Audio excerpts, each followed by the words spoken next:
Oi pessoal, tudo bem? Eu sou a Liazinha e este é o canal Liazinha Lê Livros e eu estou aqui de volta para ler mais alguns capítulos deste livro de Machado de Assis, Dom Casmurro. Então já se acomode por aí e vamos juntos na descoberta das aventuras de Bentinho e Capitu. Capítulo 65, a dissimulação. Chegou o sábado, chegaram outros sábados, e eu acabei afeiçoando-me à vida nova, e alternando a casa e o seminário. Os padres gostavam de mim, os rapazes também, e Escobar mais que os rapazes e os padres. No fim de 5 semanas, estive quase a contar a este as minhas penas e esperanças. Capitu refreou-me. Escobar é muito meu amigo, Capitu, mas não é meu amigo. Pode vir a ser. Ele já me disse que há de vir para cá para conhecer a mamãe. Não importa, você não tem direito de contar um segredo que não é só seu, mas é também meu, e eu não lhe dou a licença de dizer nada a pessoa nenhuma. Era justo, calei-me e obedeci. Outra coisa em que obedeci às suas reflexões foi logo no primeiro sábado, quando eu fui à casa dela. E após alguns minutos de conversa, me aconselhou a ir embora. Hoje não fique aqui mais tempo, vá para casa, que eu lá vou logo. É natural que Dona Glória queira estar com você muito tempo, ou todo o tempo, se puder. Em tudo isso mostrava minha amiga tanta lucidez que eu bem podia deixar de citar um terceiro exemplo. Mas os exemplos não se fizeram senão para ser citados.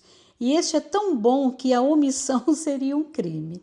Foi a minha terceira ou quarta vinda à casa. Minha mãe, depois que lhe respondi as 1000 perguntas que me fez sobre o tratamento que me davam, sobre os estudos, as relações, a disciplina e se me doía alguma coisa e se dormia bem. Tudo que a ternura das mães inventa para cansar a paciência de um filho. Concluiu voltando-se para José Dias. E com licença aqui para tomar um cafezinho.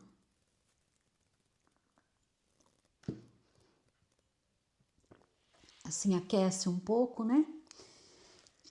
E eu não começo a tossir. Senhor José Dias, ainda duvida que saia daqui um bom padre? Excelentíssima. E você, Capitu? Interrompeu minha mãe, voltando-se para a filha do Pádua, que estava na sala com ela. Você não acha que o nosso Bentinho dará um bom padre? Acho que sim, senhora, respondeu Capitu cheia de convicção. Não gostei da convicção. Assim lhe disse na manhã seguinte, no quintal dela, recordando as palavras da véspera e lançando-lhe em rosto pela primeira vez a alegria que ela mostrara desde a minha entrada no seminário, quando eu vivia curtido de saudade. Capitu fez-se muito séria e perguntou-me como é que eu queria que se portasse, uma vez que suspeitavam de nós. Também tivera noites desconsoladas e os dias em casa dela foram tão tristes como os meus. Mas podia indagá-lo do pai e da mãe. A mãe chegou a dizer-lhe por palavras encobertas que não pensasse mais em mim.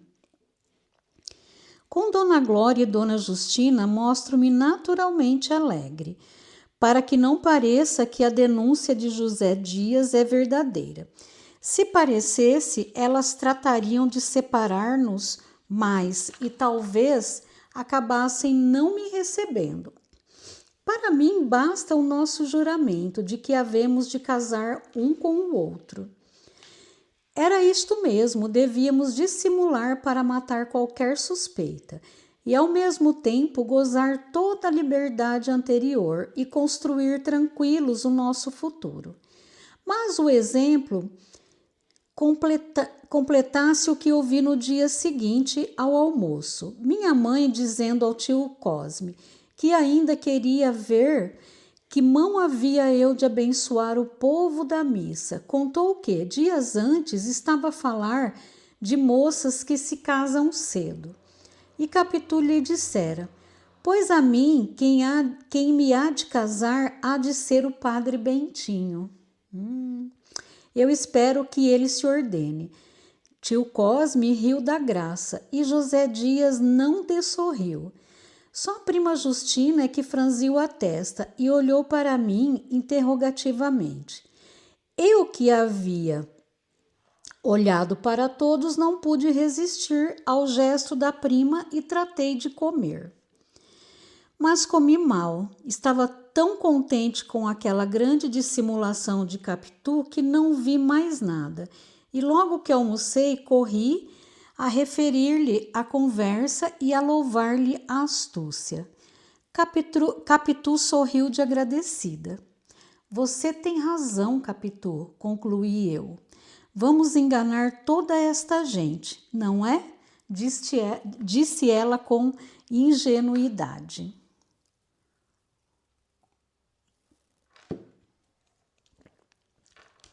Capítulo 66. Intimidade. Capitu ia agora entrando na alma da minha mãe.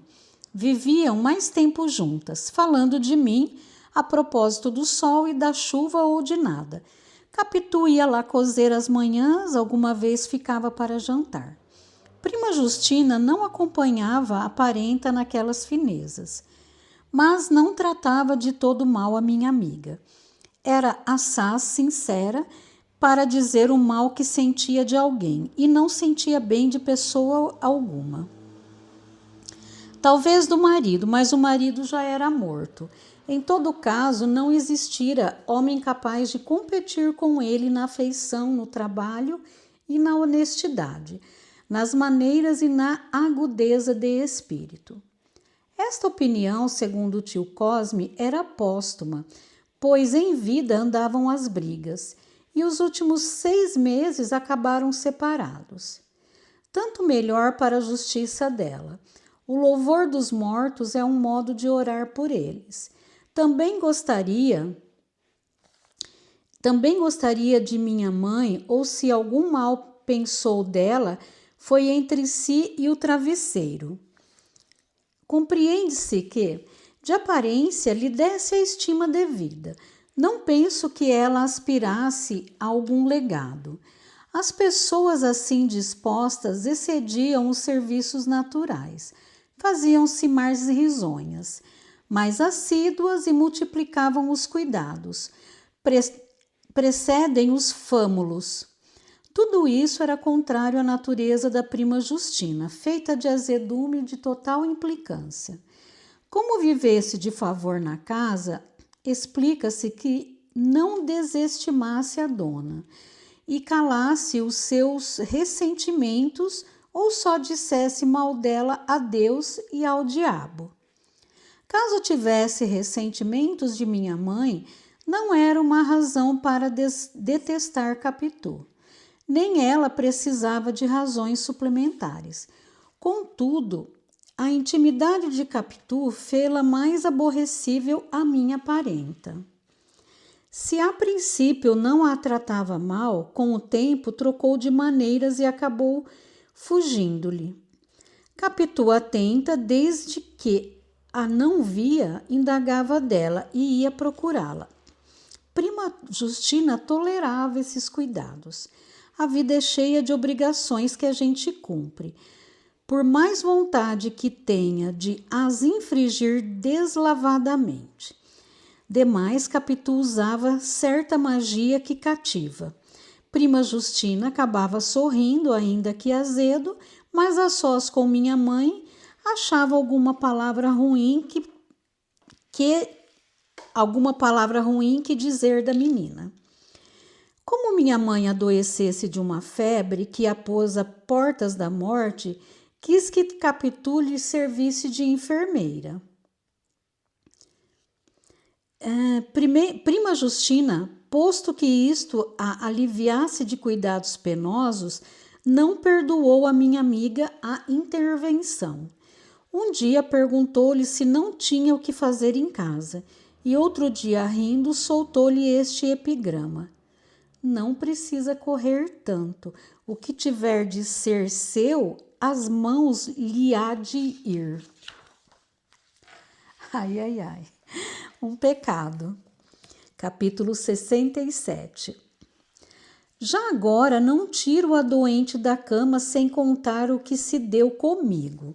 Ao cabo de 5 dias, minha mãe amanheceu tão transtornada que ordenou que mandassem me buscar ao seminário. E em vão, tio Cosme. Mana Glória, você assusta-se sem motivo, a febre passa. Não, não, mandem buscá-lo. Posso morrer e a minha alma não se salva se Bentinho não estiver ao pé de mim. Vamos assustá-lo, pois não lhe digam nada, mas vão buscá-lo, já já não se demorem. Cuidaram fosse delírio. Mas não custando nada trazer-me, José Dias foi incumbido do recado. Entrou tão atordoado que me assustou. Contou particularmente ao reitor o que havia e recebi licença para ir para casa. Na rua íamos calados, ele não alterando o passo do costume, a premissa antes da consequência e a consequência antes da conclusão, mas cabisbaixo e suspirando, eu temendo ler no rosto dele alguma notícia dura e definitiva. Só me falara na doença, como negócio simples, mas o chamado, o silêncio, os suspiros podiam dizer alguma coisa a mais. O coração batia-me com força, as pernas bambeavam-me. Mais de uma vez cuidei cair. O anseio de escutar a verdade complicava-se em mim com o temor de a saber. Era a primeira vez que a morte me aparecia assim de perto. Me envolvia, me encarava com os olhos furados e escuros. Quanto mais andava aquela rua dos Barbonos, mais me aterrava a ideia de chegar a casa, de entrar, de ouvir os prantos e de ver um corpo defunto. Oh, eu não poderia nunca expor aqui tudo o que senti naqueles terríveis minutos. A rua, por mais que José Dias andasse superlativamente devagar, parecia fugir-me debaixo dos pés. As casas voavam de um e de outro lado, e uma corneta, que nessa ocasião tocava no quartel dos municipais permanentes, ressoava aos meus ouvidos como a trombeta do juízo final. Cheguei aos Arcos, entrei na rua de Mata Cavalos. A casa não era logo ali, mas muito além da dos Inválidos, perto da do Senado. 3 ou 4 vezes quiseram interrogar o meu companheiro, sem ousar abrir a boca, mas agora já tinha tal desejo. Ia só andando, aceitando o pior, como um gesto do destino, como uma necessidade da obra humana. E foi que a esperança para combater o terror me segredou ao coração não estas palavras, pois nada articulou parecido com palavras, mas uma ideia que poderia ser traduzida por elas. Mamãe defunta acaba o seminário. Leitor, foi um relâmpago. Tão depressa alumiou a noite como se esvaiu e a escuridão fez-se mais cerrada. Pelo efeito do remorso que me ficou, foi uma sugestão da luxúria e do egoísmo. A piedade filial desmaiou um instante, com a perspectiva da liberdade certa, pelo desaparecimento da dívida e do devedor. Foi um instante, menos que um instante, o 100º de um instante, ainda assim o suficiente para complicar a minha aflição com um remorso. José Dias suspirava.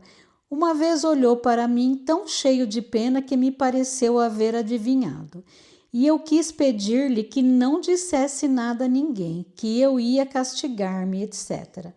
Mas a pena trazia tanto amor que não podia se pesar do meu pecado.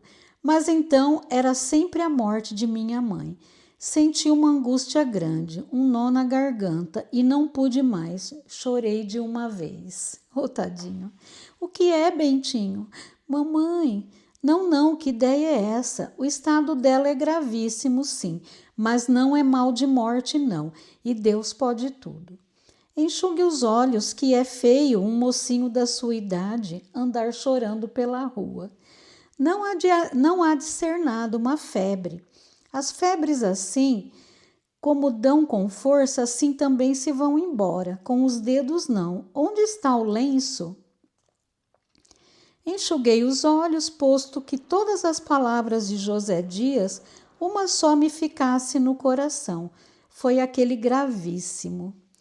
Vi depois que ele só queria dizer grave, mas o uso do superlativo faz a boca longa, e pelo amor do próprio José Dias, me fez crescer a minha tristeza. Desculpa.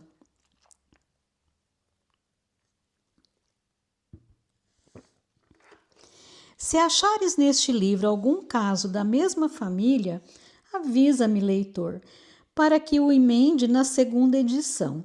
Não há mais nada feio que dar pernas longuíssimas a ideias brevíssimas. Enxuguei os olhos, repito, e fui andando. Ansioso agora para chegar em casa e pedir perdão à minha mãe do ruim pensamento que tive. Enfim, chegamos, entramos, subi trêmulo os 6 degraus da escada, e daí a pouco, debruçado sobre a cama, ouvi as palavras ternas de minha mãe, que me apertava muito as mãos, chamando-me seu filho. Estava queimando, os olhos ardiam nos meus. Toda ela parecia consumida por um vulcão interno. Ajoelhei-me ao pé do leito, mas como este era alto, fiquei longe das suas carícias. Não, meu filho, levanta, levanta. Capitu, que estava na alcova, gostou de ver a minha entrada, os meus gestos, palavras e lágrimas, segundo me disse depois. Mas não suspeitou naturalmente todas as causas da minha aflição. Entrando no meu quarto, pensei em dizer tudo à minha mãe, logo que ela ficasse boa. Mas esta ideia não me mordia, mas era uma veleidade pura. Uma ação que eu não faria nunca, por mais que o pecado me doesse. Então, levado ao remorso, usei ainda uma vez do meu velho meio das promessas espirituais e pedi a Deus que me perdoasse e salvasse a vida da minha mãe, e eu lhe rezaria 2000 Padre Nossos. Padre que me lês, perdoa este recurso, foi a última vez que eu o empreguei. A crise em que me achava, não menos que o costume e a fé, explica tudo. Eram mais 2000. Onde iam os antigos? Não paguei um nem os outros. Mas saindo de almas cândidas e verdadeiras, tais promessas são como a moeda fiduciária. Ainda que o devedor não as pague, vale a soma que dizem. E eu encerro por aqui mais a leitura desses capítulos e eu espero que vocês tenham gostado. Não esqueçam de curtir, comentar, compartilhar, especialmente com aqueles que não têm acesso a esse tipo de leitura, tá bem? E até o próximo vídeo. Até já!